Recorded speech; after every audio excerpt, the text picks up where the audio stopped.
I'm Jennifer, and welcome to my library.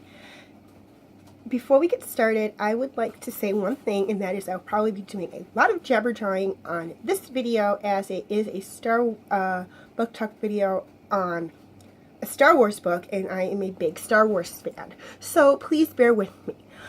And I'm just going to apologize right up front for that. Now, this book talk video is on a book I finished last night, and obviously, like I said before, it was a Star Wars book, and that is Star Wars Legends Kenobi, written by John Jackson Miller. This is not the first Star Wars book I read. I actually read all three books in the Han Solo trilogy, which I will talk about, and two books in the Young Jedi Knight trilogy, which I will also talk about. But this will be the first Star Wars book I talk about because I want to talk about them in order. And with my hardcovers, my hard copy Star Wars books, this is the first one in the series. I have a couple of ebooks that take place before this, but I haven't started reading them yet. I will get to them, so Star Wars books will probably be a little out of order, and I apologize for that. But anyways, we're going to jump right in. I'm going to start by saying that let's just jump right in, and then I'll get into that. Let me get to the back of the book first. Tatooine, the harsh desert planet on the edge of civilized space, is an unlikely place to find a Jedi Master in hiding. Known to the locals only as Ben, the bearded and robed off-worlder shares nothing of his past and goes to great pains to remain an outsider. But when violence erupts between Tatooine farmers and a tribe of marauding Tusken raiders, Ben finds himself drawn into the conflict. It is a excuse me. It is a move that may reveal him as Obi-Wan Kenobi, hero of the Clone Wars, enemy of the Empire, and endanger his true mission as protector of the galaxy's last hope. But with blood unjustly spilled, innocent lives threatened, and a ruthless opponent unmasked, Ben has no choice but to summon Jedi wisdom and the formidable power of the Force. Now, before we get started, I would like to say one thing, and that is that Obi-Wan Kenobi is one of my favorite Star Wars characters. He actually makes my top 10 favorite Star Wars characters list, and just so you know, that is actually a very long list, so he is actually very high up on the list.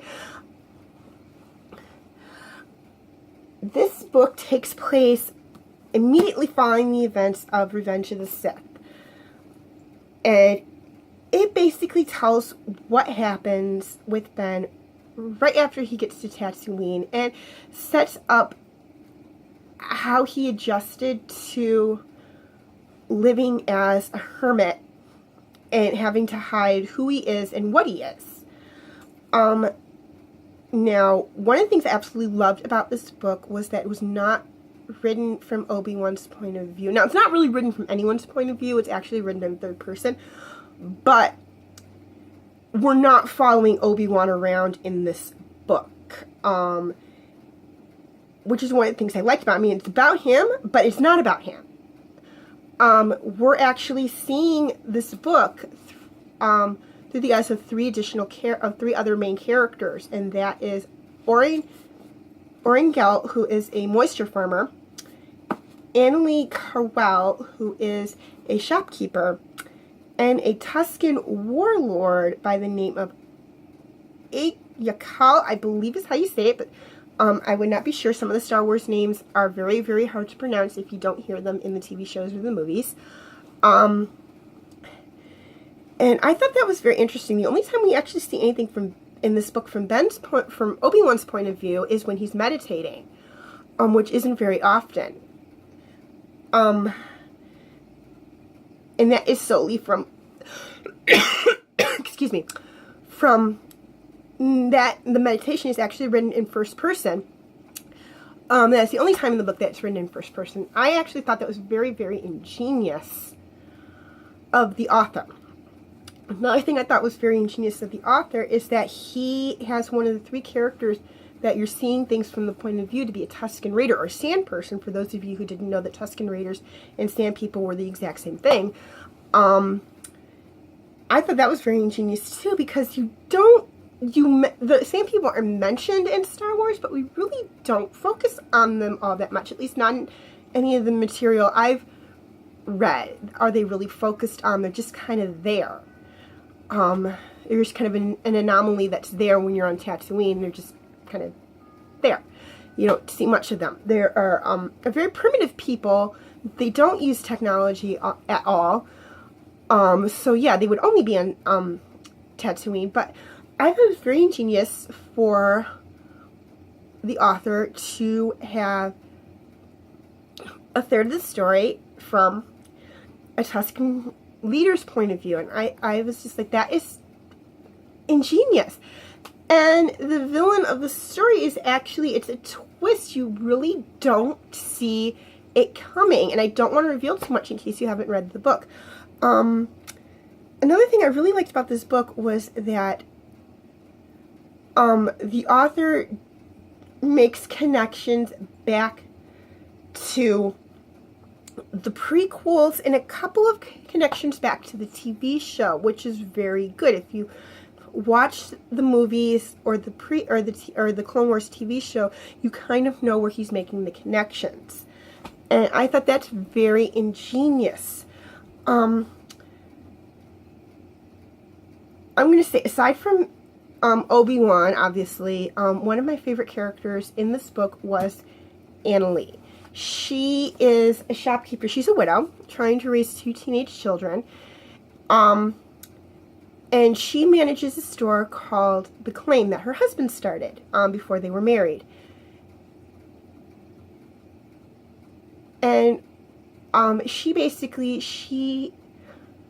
is a shopkeeper, a cook, bartender, and meal person, and daycare person to basically everyone around this little oasis. Apparently there are a bunch of little oases scattered throughout Tatooine. And she also has a garage to repair mechanical things that a mechanic runs. And her daughter is in charge of the livery, where they rent out dewbacks and Eopies and whatnot. And she's just trying to, survive in this area. And aside from being a farmer, Oren is also the leader of what is known as the Settler's Call. And that is basically something that Annalee's husband and he started. And they have sirens at different moisture farms. And when the Tuskens attack, the owner can set up the siren, and a posse will come and drive the Tuskens away. And basically, it's a way to basically protect everyone. It's kind of like a neighborhood watch kind of thing.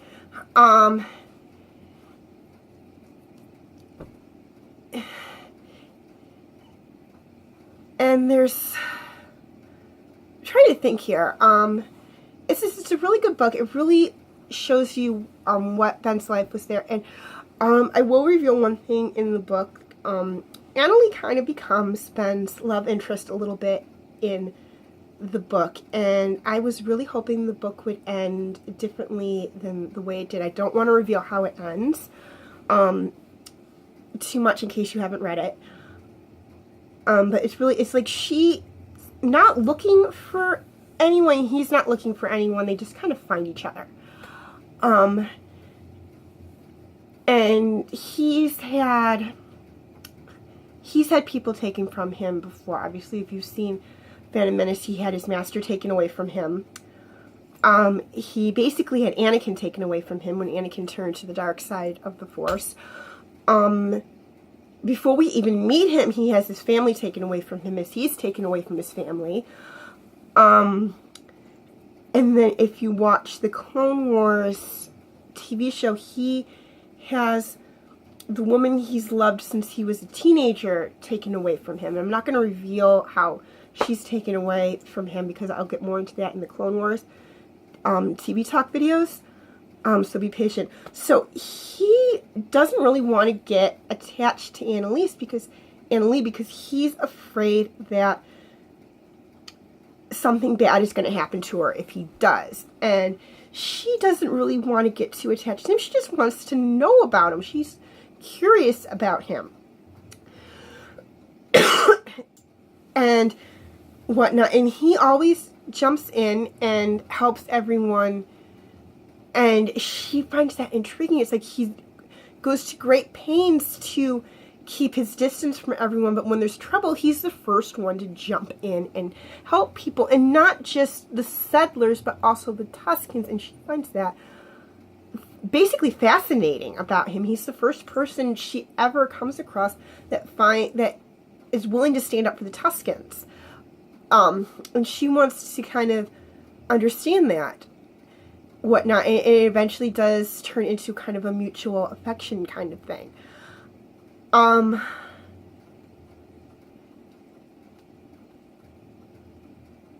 she, it's just, I don't want to give, like I said, I don't want to give away too much of the book because it's really, for those of you who like Star Wars or just, like Obi-Wan, it's a really good book to read. I highly recommend it.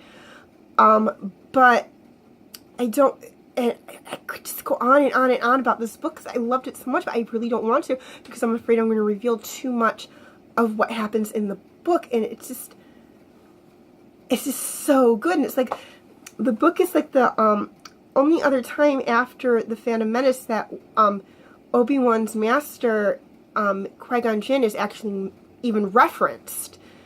As when he's meditating, he talks to him when he's meditating and whatnot. And it's just so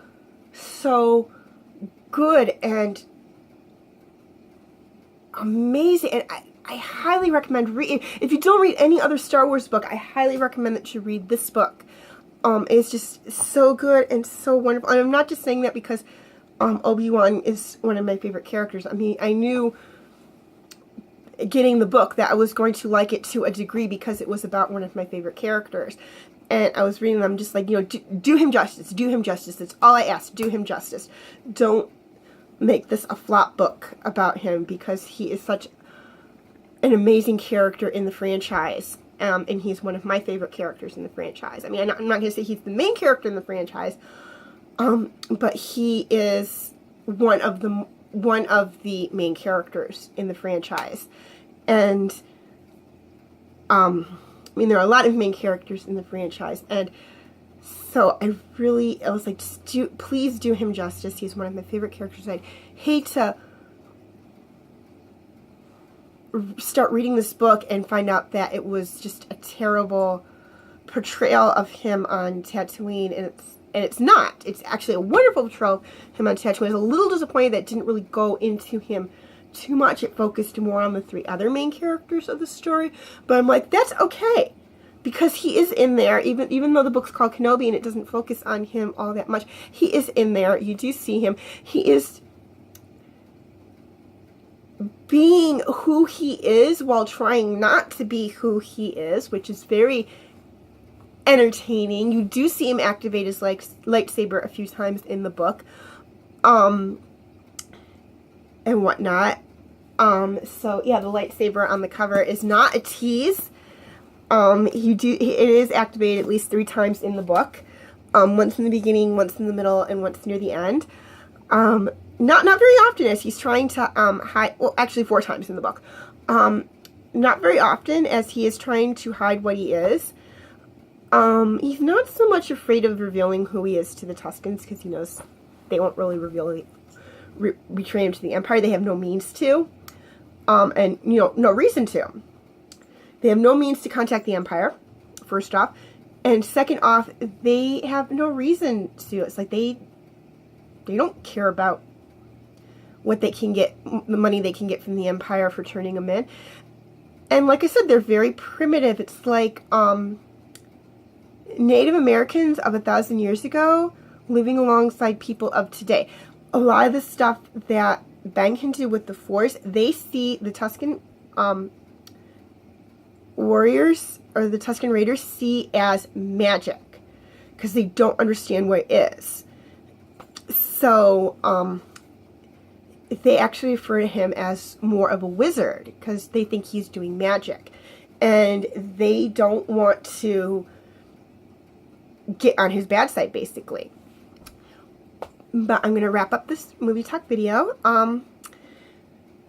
My next Star Wars book that I plan to start reading tonight is on another one of my favorite characters, Ahsoka.